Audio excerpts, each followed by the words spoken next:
نعبد و ایاک نستعین۔ میرے پاکستانیوں، ہمیں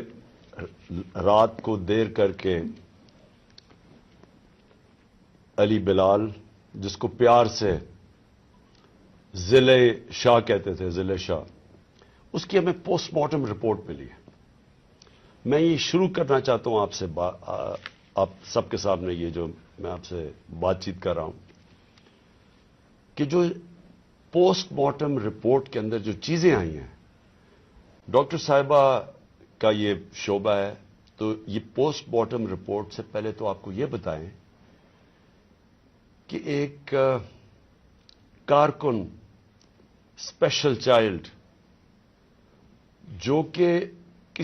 میرے خیال میں اس نے زندگی میں کسی کو نقصان نہیں پہنچایا، اس کی ویڈیوز چل رہی ہیں سوشل میڈیا کے اوپر، اس سے جو کیا گیا، پہلے میں یہ چاہتا ہوں کہ ڈاکٹر صاحبہ آپ کو پوسٹ مارٹم رپورٹ سے بتائیں کہ اسے ہوا کیا ہے۔ بسم اللہ الرحمن الرحیم۔ سب سے پہلے تو میں آپ کو ضلع شاہ کے بارے میں تھوڑا سا بتاتی چلی جاؤں۔ میرے حلقے کا یہ بچہ تھا، اور 10 سال سے جس وقت سے میں اس حلقے میں گئی ہوں، وہ ہمیشہ ہمارے ساتھ خان صاحب کی تصویریں لے کے، جھنڈے لے کے، ہر وقت تو بالکل خان صاحب کا شدائی تھا۔ اور جب سے یہاں پچھلے 1.5 ماہ سے یہ باہر بیٹھا ہوتا، میری اس سے روزانہ ملاقات ہوتی۔ ایک سادہ لو انسان، اس سے کبھی کسی کو کوئی نقصان نہیں دیا، کبھی کسی کو کوئی تکلیف نہیں دی، ہمیشہ پیار سے وہ بات کرتا تھا، سب کے ساتھ وہ ملتا جلتا تھا۔ اس بچے کے اوپر اتنا ظلم اور تشدد ہوا، جب میں نے یہ پوسٹ مارٹم رپورٹ پڑھی تو میرا دل دہل گیا کہ یہ جن لوگوں نے یہ ظلم کیا، کیا ان کے گھر بال بچہ نہیں، اولاد نہیں ہے، جنہوں نے اس بچے کے اوپر اتنا ظلم کیا۔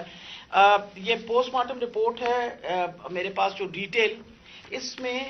اس کو 26 انجریز تھی، یعنی ایک انسان کو 26 انجریز، 26 تشدد کے نشانات تھے اس کے جسم کے اوپر۔ سب سے اہم جو تھا وہ تھا کہ اس کے سر کے اوپر باقاعدہ کسی بلنٹ انسٹرومنٹ، یعنی کسی ڈنڈے سے اس کو زور سے اس کے سر پہ مار کے، اس کا یہ جو ٹیمپرل بون، سائڈ کی بون ہوتی ہے، اس کا فریکچر ہو کے، اور اس کا انٹراکرینیل ہیمریج، یعنی دماغ کے اندر اس کے خون بہنا شروع ہو گیا تھا۔ اس کے ساتھ اس کے جو جسم کے اوپر انہوں نے تشدد کیا، خاص طور پہ پیٹ کے ایریا میں، تو اس کی وجہ سے اس کی تلی اور اس کا جو جگر تھا وہ بھی پھٹ گیا، اور اس کی وجہ سے انٹرنل ہیمریج شروع ہو گئی۔ اور جو چوتھی سب سے آخری جو 26ویں انجری ہے، وہ سب سے زیادہ تکلیف ہے۔ وہ بیچارہ پہلے ہی تم نے اس کو مار ڈالا، اس کے بعد اس کے سر پہ انجری کر کے، اس کے جسم کے اوپر اس کی تلی بھی پھاڑ دی، اس کی وہ کیا کہتے ہیں، بلنٹ انجری کی وجہ سے اس کا لیور بھی رپچر ہو گیا، اس کے پرائیویٹ پارٹس، یعنی اس کے جو پرائیویٹ اعضاء تھے ان کے اوپر بھی تم نے تشدد کر کے ٹیسٹیکولر ڈیمیج کیا۔ مطلب اس سے زیادہ تم کسی انسان پہ کیا تشدد کر سکتے ہیں؟ میں تو یہ دیکھ کے رپورٹ میں آپ کو بتا نہیں سکتی کہ یہ ہم جیسے ڈاکٹرز جو ہر وقت ان چیزوں سے، ہمارا بھی دل دہل گیا کہ یہ ایک انسان کے اوپر، اور وہ بھی ایک ایسا سادہ لو انسان، اس کے اوپر اتنا زیادہ تشدد کیا۔ مین کاز جو اس کی ڈیتھ کی تھی وہ یہ تھا کہ اس کے برین کے اندر، جو اس کے دماغ کے اندر جو ہیمریج ہو گیا، یعنی خون نکلنا شروع ہو گیا، اور جو تلی اور اس کے جگر سے جو خون نکلا، اس کی وجہ سے وہ بیچارہ بچہ جو ہے وہ اللہ کو پیارا ہو گیا۔ جی شکریہ ڈاکٹر صاحبہ۔ میں نے یہ چاہتا کہ آپ پہلے یہ سمجھ لیں، پھر سے میں یہ بتانا چاہتا ہوں، وہ اسپیشل چائلڈ تھا، وہ ایک، کیوں اس سے سارے پیار کرتے تھے، اور اس کی ذرا ویڈیوز دیکھ لیں، سارے سوشل میڈیا پہ اس کی ویڈیوز چل رہی ہیں۔ اس طرح کے انسان سے یہ تشدد کرنا، میں سوچتا رہا ہوں کہ اللہ ہم کدھر پہنچ گئے ہیں، یا ہم کدھر تک گر چکے ہیں۔ کیا ایک قوم اس طرح کی چیز کی اجازت دے، اور کیا اللہ کی برکت آ سکتی ہے اس قوم پہ؟ جب اس طرح کا ظلم ہوتا ہے قوم پہ، اور وہ قوم ظلم کو سہ جاتی ہے اور اپنے آپ کو بچاتی ہے کہ اچھا میرے اوپر یہ ظلم نہ ہو جائے، جس طرح جانور نہیں ہوتے کہ وہ دیکھ رہے ہیں کہ شیر نے آ کے ایک جانور کو پکڑ لیا، باقی سارے جان بچا کے بھاگ جاتے ہیں۔ ہم بھی وہ فیصلہ کر لیں کہ یہ جانوروں کا معاشرہ ہے یا انسانوں کا معاشرہ ہے۔ انسان کا معاشرہ انصاف امر بالمعروف پہ کھڑا ہوتا ہے، وہ ظلم کا مقابلہ کرتا ہے جس کو جہاد کہتے ہیں، کیونکہ جب وہ ظلم کا مقابلہ نہیں کرتا تو حضرت علی کا قول ہے کہ کفر کا نظام چل جائے گا، ظلم کا نظام نہیں چل سکتا۔ یہ ہمارے نظام کے اوپر یہ جو ڈاکٹر صاحبہ نے ابھی پڑھ کے سنایا ہے، میں آپ کو یہ یقین دلاتا ہوں کہ یہ سب آپ سمجھ لیں، اگر ایک قوم اس کے اوپر اپنی آواز بلند نہیں کرے گی اور جو کمزور ترین جہاد ہے کہ زبان سے اس کے خلاف نہیں بولے گی، تو یہ قوم کو جینے کا حق نہیں دیتا اللہ۔ وہ قرآن میں کہتا ہے کہ میری زمین پہ نکل کے دیکھو کتنی قومیں میں نے تباہ کی جو میرے حکم پہ نہیں چلی۔ ہم تباہی کا راستہ ہے یہ ہمارا۔ یہ جو پاکستان سے ہو رہا ہے، میں نے ہوتا ہوگا دہشت گردوں سے، شاید ملک کے غداروں سے اس طرح کی چیزیں ہوتی ہوں، میں نے اپنی زندگی میں کبھی اس طرح کے واقعہ نہیں دیکھے کہ پہلے ایک کارکن ہے، پھر وہ اسپیشل چائلڈ ہے، اور پھر وہ کوئی کسی قسم کا زندگی میں اس نے کسی سے لڑائی تک نہیں کی، اس سے یہ تشدد کیا جائے۔ اور تشدد کیا کیا؟ سر بھی اس کا، انہوں نے کہا کہ اندر سے خون نکلنا شروع ہو گیا، اس کا جو جگر ہے اور جو اس کی جو پتا ہے اس کو انہوں نے اس طرح مارا بے دردی سے، وہ اندر سے خون نکلنا شروع ہو گیا۔ لیکن اس کے پرائیویٹ پارٹس، یعنی اس کے اوپر تشدد کیا ہوا۔ میں ایک اور قرآن کی آیت ہے، اللہ کہتا ہے کہ انسان کو کہ میں نے تمہیں اشرف المخلوقات بنایا، سب سے عظیم مخلوق، جو انسان کا درجہ فرشتوں سے بھی اوپر چلا جاتا ہے۔ اگر انسان اللہ کے حکم پہ چلے وہ فرشتوں سے اوپر چلا جاتا ہے، لیکن وہی قرآن میں لکھا وہ جب وہ گرتا ہے وہ جانوروں سے بھی نیچے چلا جاتا ہے۔ جانور بھی یہ نہ کریں۔ اور یہ جو ہمارے اوپر جب سے میں یہ دیکھا ہے، ایک آدمی جب سے آیا ہے اس کو ایک پوزیشن پہ لگایا ہے، میں نام نہیں لیتا کیونکہ پھر سینسر ہو جائے گا، اس کو بھی پتا ہے، قوم کو بھی پتا ہے وہ کون ہے، جو اس نے ظلم کرنا شروع کیا سیاسی کارکنوں پہ۔ ایکسپرٹیز تھی اس کی کاؤنٹر ٹیررزم، دہشت گردوں سے کچھ کرتا تھا، لیکن میں سوچتا ہوں کہ وہ دہشت گردوں سے بھی یہ جو کرتا ہوگا یا جن کے اوپر شک ہوگا کرتا ہوگا، تو وہ کتنی نفرت پھیلی ہوگی ان علاقوں کے اندر۔ تو یہ جب سے وہ آیا، پہلے ہم نے شہباز گل کا، پہلے ہم مانے ہی نہ کہ شہباز گل سے یہ ہوا، وہ شہباز گل ابھی تک ٹھیک نہیں ہوا، جو انہوں نے اس کے اوپر تشدد کیا ہے۔ ایک یونیورسٹی پروفیسر پاکستان آتا ہے، چھوڑ کے ملک کے لیے ایک خواب دیکھ کے آتا ہے، اس کو جو انہوں نے ننگا کر کے جو اس کے اوپر تشدد کیا وہ ابھی تک ٹھیک نہیں ہے۔ کون سا وہ دہشت گرد تھا؟ پھر اعظم سواتی سے جو کیا انہوں نے، یعنی ہم اگر قوم یہ چیزیں بھول جائیں گی، ایک دن آپ کا بھی وقت آ جائے گا۔ ایک سینیٹر 75 سال کا آدمی، اس کو صرف ایک ٹویٹ کرنے پہ اوپر کے باجوہ صاحب شکریہ NRO 2 کا، کون سے دنیا کے ملک کے اندر یہ جرم ہے کہ شکریہ باجوہ صاحب NRO 2 کا؟ لیکن وہ کوئی سپر کنگ، کوئی فرعون کہ کسی کی جرت پڑ گئی، رات کو اس کو مارا، پوتیوں کے سامنے اس کو 3 بجے آ کے گھر میں تشدد کیا، پھر اس کو اٹھا کے لے کے گئے اور نامعلوم افراد کے حوالے کیا جنہوں نے ننگا کر کے اس کے اوپر تشدد کیا، اور جب اس کو مار رہے تھے تو سنا رہے تھے اس کی چیخوں کی آوازیں، اور اس میں بتا رہے تھے اس کو کہ بتاؤ یہ عمران خان سے کیا جائے گا۔ یہ ان لوگوں سے پالا پڑا ہوا اس قوم کو۔ اس کے بعد ارشد شریف سے وہ سب کو پتا ہے کیا ہوا، کیا ارشد شریف کا قصور تھا۔ ساری قوم جانتی ہے کہ وہ رائے حق کا آدمی تھا، کوئی اس کا ضمیر کی قیمت نہیں تھی، کوئی اس کو خرید نہیں سکتا تھا، ڈرا نہیں سکتا تھا۔ اس جیسے جرنلسٹ صحافی سے انہوں نے کیا، اور پھر سوشل میڈیا کے بچوں سے۔ میں نے آپ کو بتایا ماں باپ کا مجھے آیا کہ ہمارا بیٹا ابھی تک ٹھیک نہیں ہوا، کوئی ٹویٹ کرنے پہ اس کو اٹھا کے لے گئے، 2 دن اس کو رکھ کے یہ ننگا کر کے مارا، وہ کہتے ابھی تک وہ ذہنی طور پر ٹھیک نہیں ہوا۔ کتنے سوشل میڈیا کے بچوں نے مجھے یہ بتایا کہ انہوں نے ٹویٹس کے اوپر اٹھا کے لے گئے ان کو۔ دہشت کہ کیسے کسی طرح ہم ان کو بھیڑ بکریوں کی طرح بنا دیں، خوف اتنا پھیلا دیں کہ ان کو غلام بنا دیں، اور پھر صحافیوں کے اوپر ان کو ذلیل کرنا، ان کو یعنی عمران ریاض کو پکڑ کے اس کو جیل میں 4 چھوٹے سے کمرے میں بند کر دیا، گندے سے کمرے میں، اس کو سمیع ابراہیم جیسے صحافی کو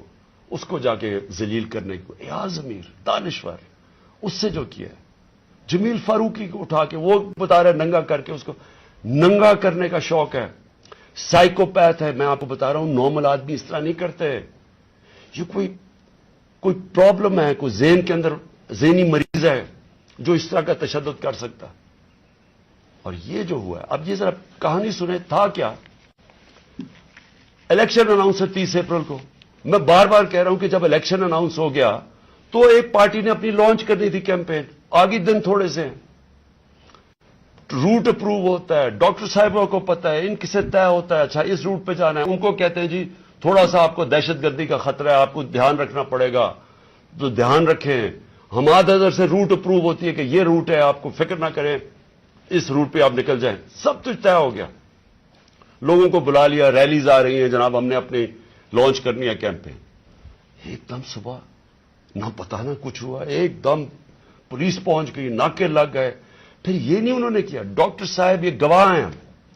یہ تو اپنی طرف سے آ رہے تھے ایک ریلی لے کے، آگے ناکا، نہ انہوں چپ کر کے کھڑے ہیں وہاں، ان کے اوپر واٹر کینن شروع ہو گئی، پھر آگے گاڑیاں توڑنی شروع ہو گئے، ان کے اوپر چارج کر دیا، لوگوں کو مارنا پیٹنا شروع کر دیا، ساری ویڈیوز ہیں، گاڑیاں توڑ رہے ہیں آگے، اور پورا پلان بنا ہوا تھا کہ اس دن انہوں نے اور لاشیں گرانی تھی، ہماری یہ آرڈر کر رہے ہیں ان کے لوگ کہ مارو ان کو یہ کرو، لاشیں گراؤ، کوئی فکر نہیں پڑتا، کیونکہ پلان کچھ اور تھا، پلان یہ تھا کہ الیکشن سے نکلنا، اور دوسرا عمران خان کے اوپر یہ ڈالنا، یہ اور یہ ڈال دیے بیچارے، ضلع شاہ کا کیس 302 میرے اوپر قتل کا کیس ڈال دیا کہ میں نے اس کو قتل کیا، یعنی اگر ان بیوقوفوں میں عقل ہو، ایک تو عقل کی بڑی کمی ہے اس وقت، پتہ نہیں کون ان کو ایڈوائز کر رہا ہے، آپ مارتے ہیں، ساری قوم دیکھ رہی ہو، پھر میں اپنے اور قتل کسے کروں گا؟ ضلع شاہ کو، یعنی جس طرح میں نے بڑے زندگی میں قتل کیے ہیں، اور جس طرح 26 سال میں ہم نے بڑے کئی لوگوں کو قتل کروایا، ساری ہماری پرامن رہی ہیں، اور ڈاکٹر صاحب گواہ ہیں، ان کی گاڑی پھر توڑی گئی، وہاں بیٹھے ہوئے ان کے اوپر اٹیک کر دیا، تو ان کا پلان تھا ایک لوگوں کو مارنا، الیکشن سے نکلنا، تصادم کرنا، اور دوسرا اس دن پورا پلان بنا تو اٹھا کے مجھے بلوچستان لے کے جانا تھا، یہ پلان تھا۔ اب میں اپنی قوم کے سامنے 2-3 چیزیں رکھنا چاہتا ہوں۔ دیکھیں، اس وقت بدترین قسم کا مارشل لاء سے بھی بری سختی آئی ہوئی ہے، ہمارے اوپر تو آئی ہوئی ہے، وہ دوسرے جو مرضی کرتے پھریں، پولیس اسکورٹ ان کے ٹیکس پیئر کے پیسے پہ وہ اپنی کیمپین کر رہی ہے، کوئی پوچھنے والا نہیں ہے، بلکہ پوری مدد کی جا رہی ہے، وہ اور بات ہے کہ لوگ نہیں آ رہے، لیکن ان کی پوری مدد، اور یہاں الیکشن شیڈیول کے بعد بھی کیمپین کے اوپر پابندیاں، ہمارے لوگوں کے اوپر کیسز، کتنے لوگ ابھی جیل میں ہیں، کتنے لوگوں کے، میرے اوپر اب 80 تقریباً کیس ہو گئے ہیں، کوشش ہے کہ کسی طرح ہم کیمپین سے نکل جائیں، اور ساری کوشش یہ ہے کہ اتنا خوف پھیلا دیا جائے کہ کسی طرح ان چوروں کو پھر سے جتا دیا جائے۔ میرا سوال اب یہ ہے، شعیب شیخ کو پکڑ لیا کل، اس کا کیا قصور تھا؟ بول کا کیا قصور ہے؟ قصور یہ ہے کہ وہ ہمیں کوریج دیتا ہے، قصور یہ ہے کہ وہ جو کنٹرول چینلز ان کے ہاتھ میں ہیں، جن کو پیسہ بھی چل رہا ہے اور جن کو کنٹرول کیا ہوا ہے، ان میں سے بلیک آؤٹ ہو گیا، تو جو 1-2 چینلز ہمیں دکھاتی ہیں، 3-4 چینلز، ان کو تو کسی طرح بند کیا جائے، اس کا قصور یہ تھا، اور میں اس کو آج خراج تحسین پیش کرتا ہوں، اس نے مجھے بتایا کتنے کیسز اس کے اوپر کر رہے ہیں، کتنا پریشر ڈال رہے ہیں کہ کسی طرح عمران خان کی کوریج ختم کرو، اور اس کو کل پکڑ کے جیل میں ڈال دیا، ARY کو کل بند کر دیا۔ بند کس چیز کے اوپر کرا ابھی تک یہ بھی نہیں ہمیں پتا، بند کس پہ کیا ہے، بس عمران خان کی کوریج نہیں دے رہی۔ پیمرا کا کل ان کو عدالت نے کہا کہ پیمرا کو کہ میرے اوپر سے بین اٹھاؤ، کل ٹیلی فون کر کر کے لائیو تقریر انہوں نے کرنے نہیں دی، اور یہ الیکشن کا چند مہینے ہفتے رہ گئے ہیں،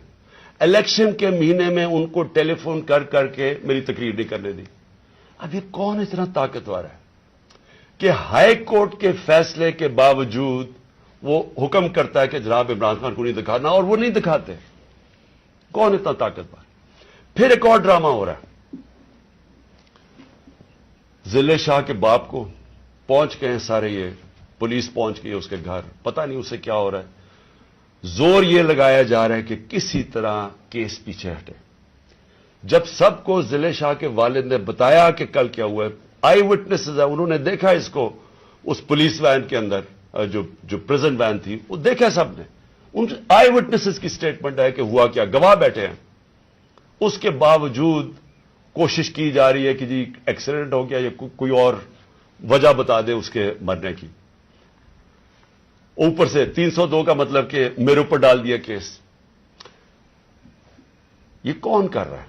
یہ کور اپ کون کر رہا ہے؟ کس کے پاس اتنی طاقت ہے کہ یہ کور اپ کرنے کی کوشش کر رہا ہے؟ ہم جب پولیس والوں سے اندر سے پیغام آ رہے جی ہم نے نہیں کیا، یہ کوئی نامعلوم افراد لے گئے تھے.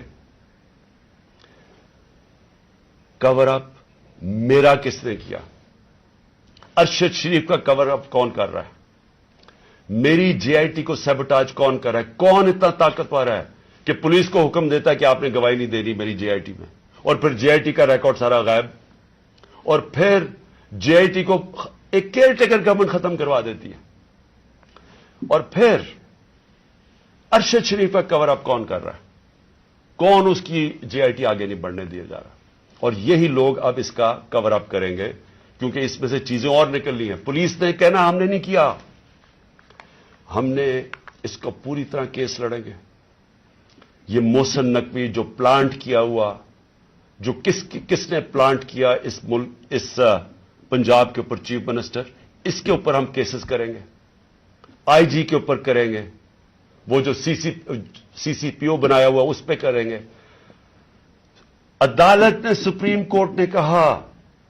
کہ جو پرانا سی سی پی او ہے اس کو واپس ری انسٹیٹ کرو، اس کو ابھی تک ری انسٹیٹ نہیں کیا. عدالتوں کے فیصلے نہیں چل رہا ہے، عدالت کچھ کہتی ہے یا اس کے اوپر عمل نہیں کیا جاتا. کون ہے اتنا طاقتور کہ اس کے پیچھے یہ کھڑے ہو کے سارے ملک کے قانون توڑنے کے لیے تیار ہے؟ وہ گورنر کیوں نہیں، کے پی کا کیوں نہیں گورنر ڈیٹ دے رہا الیکشن کی؟ واضح ہے سپریم کورٹ نے کہا 90 دن میں ہونا ہے، وہ کیوں نہیں دے رہا؟ کون اس کے پیچھے کھڑا ہے جو وہ ڈیٹ نہیں دیتا؟ سوال میرے سارے آخر میں پاکستانیوں کے لیے، دیکھیں ہم نے باحثیت قوم فیصلہ کرنا ہے. کیا ہم نے اس جنگل میں رہنا ہے جس کا کوئی اب مستقبل نہیں ہے اور اپنی تباہی کا راستے کی طرف جا رہا ہے؟ ملک تو ڈوب رہا ہے، معیشت تو تباہ ہو گئی ہے، سارے چور اوپر بیٹھ گئے ہیں، اپنے 1100 ارب روپے کے کیسز ختم کر دیے، پیسہ ان کا باہر پڑا ہے، 100 روپے سے زیادہ ان کے ہوتے ہوئے ڈالر مہنگا ہو گیا، روپیہ گر گیا. یہاں قوم غریب ہوتی جا رہی ہے، ان کا پیسہ باہر پڑا ہے، ان کو فائدہ ہی فائدہ ہے، دولت میں اضافہ ہو رہا ہے پاکستان کے مقابلے میں. تو ہم نے یہاں پہ باحثیت قوم فیصلہ کرنا ہے. ہمارے پاس 2 راستے ہیں، ایک غلامی کا راستہ اور تباہی کا راستہ ہے، اور ایک اپنی حقیقی آزادی کا راستہ ہے. میں اپنی ساری قوم کو آج کہہ رہا ہوں، دیکھیں جو ضلع شاہ سے ہوا ہے، اگر آپ سب کے دل میں وہ تکلیف نہیں ہے جو آج ہم سب کو ہو رہی ہے، یہاں ڈاکٹر صاحبہ بتائے گی نہیں، وہاں عورتیں رو رہی ہیں ہماری جو ہر روز اس کو دیکھتی تھیں. اس نے 4 مہینے ہمارے ساتھ ادھر دھرنے پہ گزارے، آج سے 8-9 سال پہلے جب 2014 میں ہم نے دھرنا کیا، 4 مہینے یہ وہاں بیٹھا رہا. یہ وہ ایسا انسان تھا، اسے سب پیار کرتے تھے. اور اس کی آپ ویڈیوز دیکھ لیں کہ آپ کو پتا چلے گا کہ کیسا ایک بھلا مانس انسان، ایک جس کو کوئی دنیا کی کوئی چیز ہی نہیں تھی، ایک عشق میں کام کرنے والا آدمی. اگر اس سے یہ کر سکتے ہیں، اس کو تشدد کر کے مار سکتے ہیں،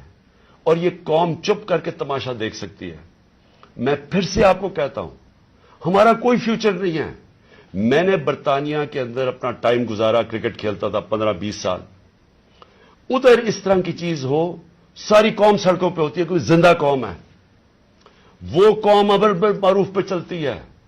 اس کو جہاد کا مطلب پتا ہے کہ جہاد ہوتا ہے ظلم کا اور ناانصافی کے سامنے قوم کھڑی ہو. وہ زندہ قومیں ہوتی ہیں. میں ساری اپنی قوم کو کہتا ہوں یہ جو لوگ ہماری بدقسمتی ہے کہ یہ جو زرداری اور نواز شریف اور شہباز شریف جو 30 سال سے جرم پیشہ لوگ اس ملک کو لوٹ رہے ہیں اور ہر قسم کا جرم کرتے ہیں, یہ بیٹھے ہیں اور جو 2-3 نامعلوم افراد جو اس کو جکڑ کے بیٹھے ہوئے جن کا میں نام نہیں لیتا کیونکہ پھر کٹ جائے گا, انہوں نے یہ ملک کو ادھر لے کے جا رہے ہیں. سارے پاکستانیوں جن کا جینا مرنا ادھر ہے ہماری طرح کے لوگوں کا, ساروں کو یہ آج سمجھ آنا چاہیے کہ یہ ہم سب کی بربادی ہے. ان کو کوئی فرق نہیں پڑے گا کیونکہ جنہوں کے پیسے باہر پڑے ہیں, جن کے ڈالرز باہر پڑے ہوئے ہیں, ان کو کوئی فرق نہیں پڑے گا جس طرف یہ قوم جا رہی ہے. اس لیے ساری قوم کو میرا آخر میں پیغام ہے کہ یہ وقت ہے ہم سب کھڑے ہوں اس کے خلاف. میں جو انہوں نے کیا پرسوں, یعنی جو ظلم کی انتہا کی, ساری قوم کے اوپر ہے یہ. ہمارا جرم کیا تھا؟ آپ اگر کوئی جرم بھی نہ کریں, آئین اور قانون کے بیچ میں چلیں اور پھر آپ کے اوپر ڈنڈے برسائیں, لوگوں کو ماریں, گاڑیاں توڑیں اور قتل کر دیں ایک وہ انسان یعنی جس کو شاید اتنا تکلیف نہ ہوتی اوروں کی جتنی اس کی ذل شاہ کی تکلیف ہے. میں ساری قوم کو آج کہتا ہوں کہ آپ سب تیاری کریں. ہم نے اس حقیقی آزادی کی جہاد میں ہمیں سب کو تیار ہونا چاہیے کہ ہماری جان بھی چلی جائے لیکن ہم نے اب پیچھے نہیں ہٹنا. پاکستان زندہ باد.